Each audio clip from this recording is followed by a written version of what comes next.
Irán tiene hoy la capacidad de fabricar 10 armas nucleares en tan solo 2 semanas. Atención a lo que está advirtiendo este organismo, que es la Autoridad Mundial de la Energía Atómica. El material está ahí, no fue movido y está muy cerca de ser un grado militar. En un par de semanas se puede llegar al 90% de enriquecimiento. Por lo tanto, es un peligro de proliferación. Implica que tiene un elemento importantísimo para un arma nuclear, para varias, para más de 10. El punto clave de esta noticia, esta revelación, obviamente nos hace preguntarnos sobre entonces cuál fue la efectividad, qué pasó con esa muy famosa operación Martillo de Medianoche ejecutada por Estados Unidos, recordarán ustedes, en junio del año pasado, en el 2025, bajo las órdenes del presidente Donald Trump.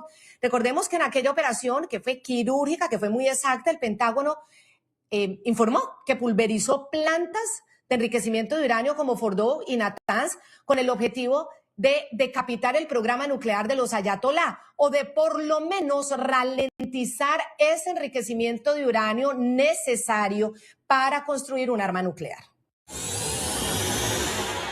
Un éxito militar. Las principales instalaciones de enriquecimiento nuclear de Irán han sido completamente y totalmente destruidas. Darío Hinchuk, físico nuclear, consultor en energía nuclear, es ex jefe de Relaciones Internacionales de la Comisión de Energía Atómica. Gracias por estar con nosotros, señor Hinchuk. Y sobre esta revelación que hace Grossi, ¿qué podemos esperar? Él habla, dice, se refiere, informa que estamos a pocas semanas de que logre Irán un arma nuclear. Buenas noches, por la consulta. En principio, si me permites interpretar las palabras de Grossi, yo creo que lo que Grossi dijo que Irán está a semanas de poder tener el material con el cual se podría fabricar una bomba, y tener la materia prima. Pero de ahí a construir una bomba hay tiempo, digamos. Lo que Irán tiene comprobados son 440 kilos de uranio enriquecido al 60%, que no alcanza con ese enriquecimiento para hacer una bomba. Una bomba hay que llevarlo al 90%. O sea que en un par de semanas se podría llevar ese uranio del 60% al 90%, siempre y cuando los bombardeos que hubo hayan mantenido alguna capacidad de enriquecer ese uranio. O sea, si no se han destruido todas sus centrífugas, si tenían escondidas en algún otro lugar, en 2 semanas se podría llevar ese uranio del 60 al 90%. Pero eso no quiere decir que ya tengo una bomba. Lo único que tengo es la materia prima. Es como si yo tuviera que hacer una pizza, lo que tengo es la harina, pero todavía me falta cocinarla, me falta ponerle el queso, ¿sí? Entonces, para hacer una bomba falta llevar ese uranio, una vez que está enriquecido al 90%, llevarlo a uranio metálico, con ese uranio metálico hacer semiesferas de un tamaño adecuado, de tener los detonadores, o sea que para eso todavía les faltaría meses, digamos, a donde uno sabe que tenían desarrollado antes de los últimos bombardeos. ¿Sí?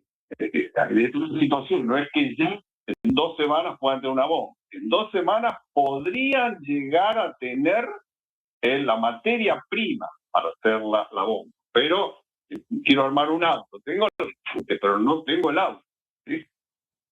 Sobre todo si quiero tener una bomba del tamaño que la pueda poner en la cabeza de un misil, de lo que ustedes estuvieron hablando en el entrevistado anterior, y con ese misil enviarla, ¿cierto?, a atacar a algún blanco en otro país.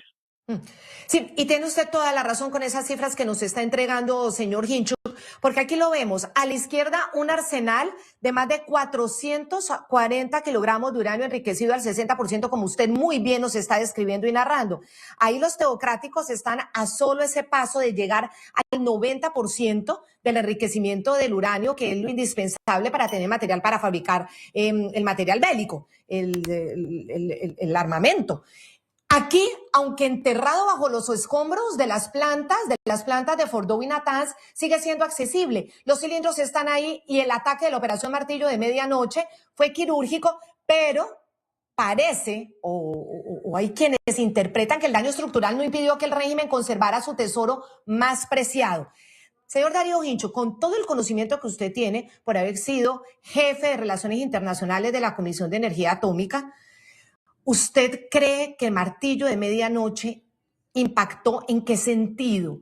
Porque definitivamente el programa nuclear no quedó destruido. ¿Lo ralentizó o definitivamente salieron victoriosos los ayatolá de ese ataque? No, evidentemente lo único lo que se ha logrado es ralentizarlo. Uno no puede decir que el programa nuclear se ha destruido, ha dicho por el presidente Trump. Por empezar, hay que ver dónde están esos 440 kilos de uranio.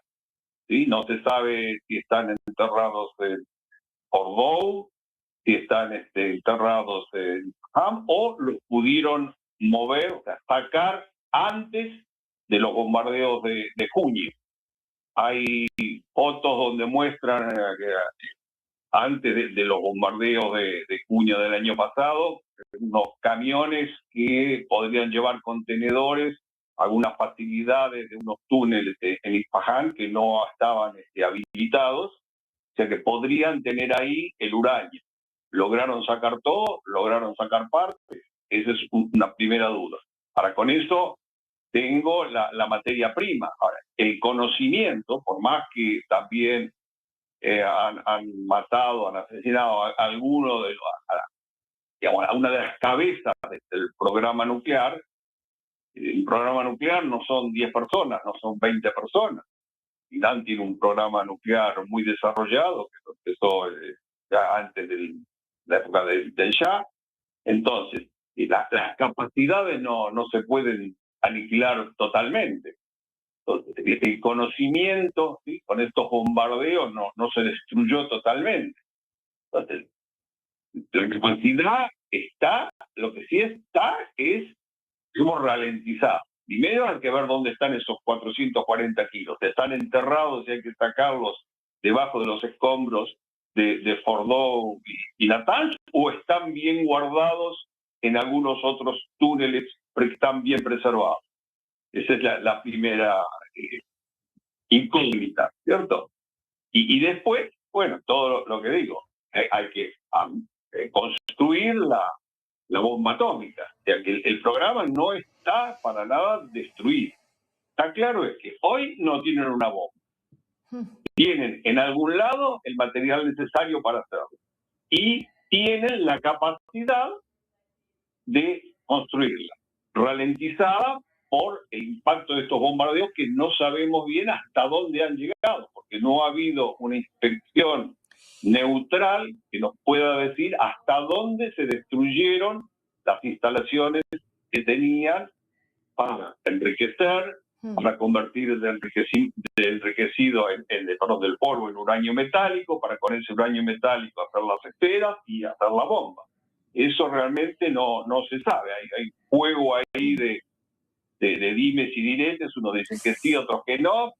Lo que es concreto es no tienen una bomba y que el programa no está destruido. Sería lo concreto. Sí. Ni tienen el arma, pero tampoco es verdad que haya quedado totalmente decapitada la capacidad del enriquecimiento de uranio y de la construcción de un arma nuclear por parte de los ayatolá. Esto es clave y es punto necesario entenderlo. Constantino de Miguel, su análisis frente a esta incertidumbre que muy bien nos está narrando Darío Hincho, que es experto, es físico nuclear y consultor en esto, sabe de este tema y nos está diciendo, aquí no está destruido, todavía no tienen el arma, pero en camino puede ir. Si los ayatolá llegan a conseguir el arma, ¿ante qué escenario estamos en el mundo? Coincido con el señor Darío, sí, efectivamente. Bueno, el tema es que no hay forma de averiguarlo porque la propia Agencia Internacional de la Energía Atómica no tiene acceso, no lo ha tenido últimamente porque el régimen de los ayatolá pues, les ha cerrado el paso para verificar pues las instalaciones y todo esto, porque hubo unas promesas en la época de Obama que, bueno, pues no se cumplieron. En fin, el caso es que Teherán sospecha, y bueno, yo diría que algo de razón tiene, sospecha que esta agencia, pues obviamente es una agencia de Occidente. Y entonces, pues claro, su razón de ser es evitar la proliferación nuclear e Irán se empeña en tener un arma nuclear, bueno, como otros países también. Esto es un tema ya muy político, pero está claro que no hay forma de verificarlo.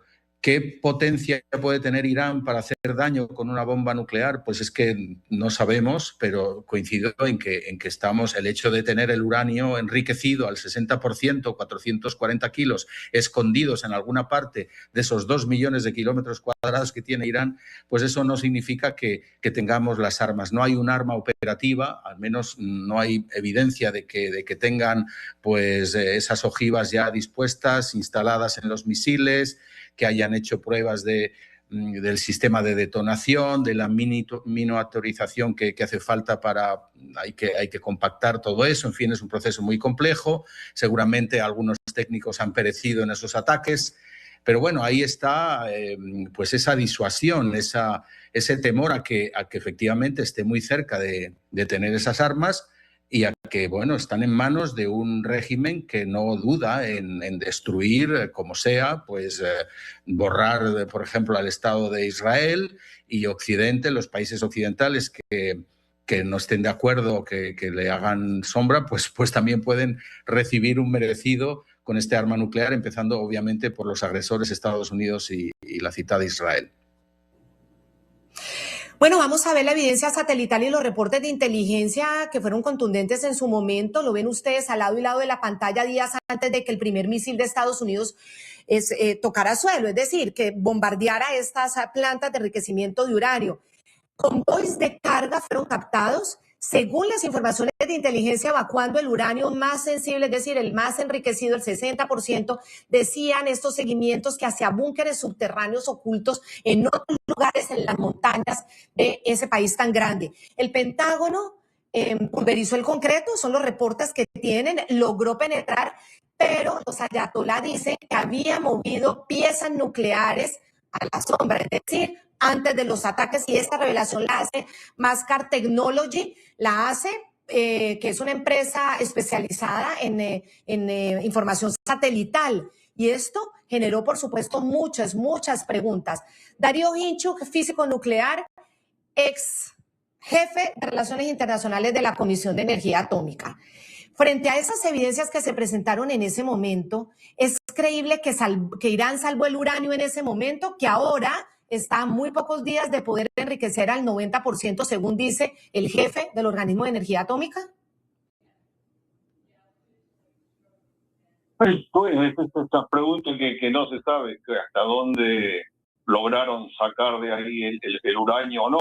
Hay imágenes satelitales recientes que muestran que Irán ha bloqueado la entrada a unos túneles que tenían en Isfahán, que era una facilidad que parte se bombardeó, pero parte ellos tenían unos túneles donde iban a ampliar, digamos, las facilidades que tenían sobre tierra y que fueron bombardeadas.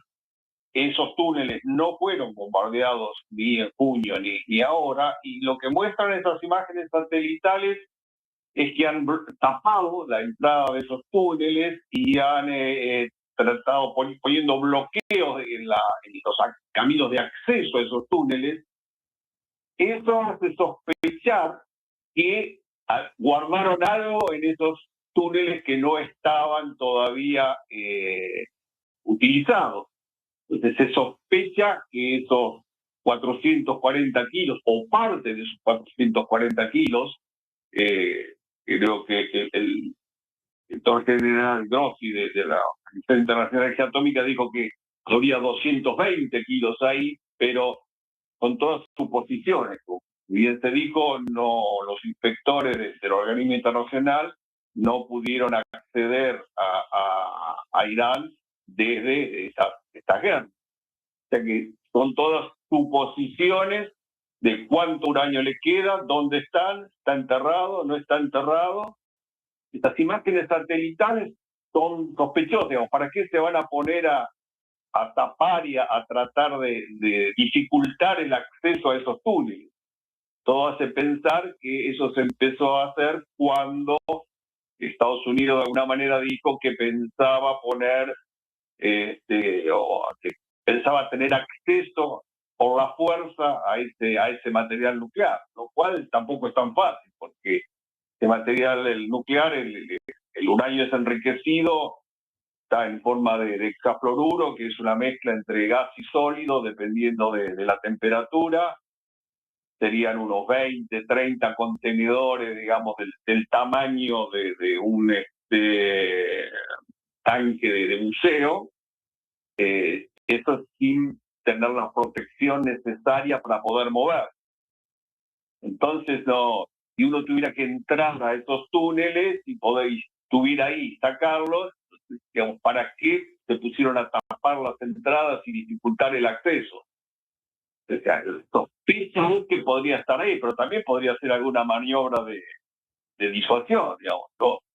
Luego tiempo todo eso para simular que están ahí y en realidad lo tengo en otro lado. Realmente no se sabe dónde están esos 440 kilos o parte de esos 440 kilos. Esta es la realidad hoy en día. Y mucha atención porque es noticia lo que nos está narrando Darío Hinchuk. Imágenes satelitales de alta resolución tomadas por el Airbus del 8 de abril de 2026 muestran que Irán construyó recientemente barricadas frente a las 3 entradas de los túneles que conducen a la instalación subterránea del complejo nuclear de Isfahán. Miren ustedes en este gráfico, en este mapa world, donde hay altas sospechas. Existen esas altas sospechas sobre que Irán está almacenando la mayor parte de su uranio altamente enriquecido, según informa el Instituto para la Ciencia y la Seguridad Internacional. El punto clave en este informe conocido, lo están escuchando ustedes aquí por la Unidad de Investigación de la Noche, Darío Hinchuk nos lo está explicando. Esas medidas defensivas fueron hechas por el régimen ayatolá. Esto fue el 18 de marzo. Vemos 2 barricadas en el exterior de los túneles que permanecen rellenos de tierra. Por ahora no han sido despejados y recuperado su acceso. Estas barricadas tendrían como fin restringir la libertad de movimiento hacia ese complejo de túneles, dificultar cualquier operación terrestre para posteriormente acceder a él y apoderarse del uranio. Claro, porque esa no es una de las sospechas que tienen los ayatolá, que los puedan incautar esos uranios en caso de que eso pueda suceder. Y el punto clave también, veamos ahora más detallado este otro gráfico, lo ven ustedes en el mapa, aparece el registro satelital tomado por Airbus, entrada del túnel. El túnel es meridional del complejo nuclear de Isfahán. Ahí podemos observar accesos y no hay barricadas. En una toma comparada posterior, es decir, después, aparece la entrada del portal del túnel.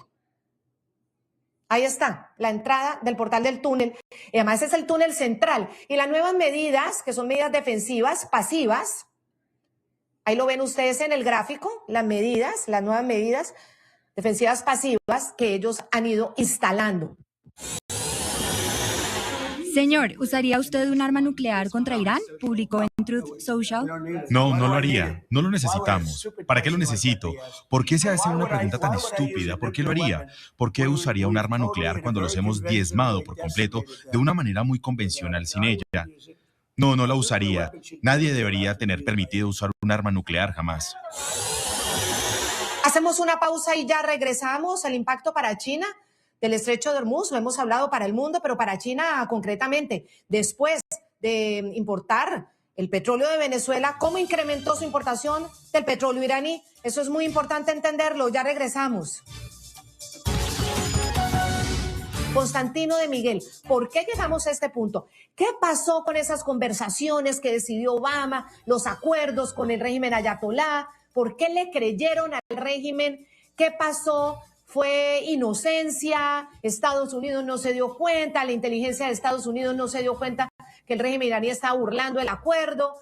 ¿Qué pasó? ¿Y por qué llegamos hasta este punto también frente a un occidente como Europa que parece no reaccionar frente a esta realidad inminente?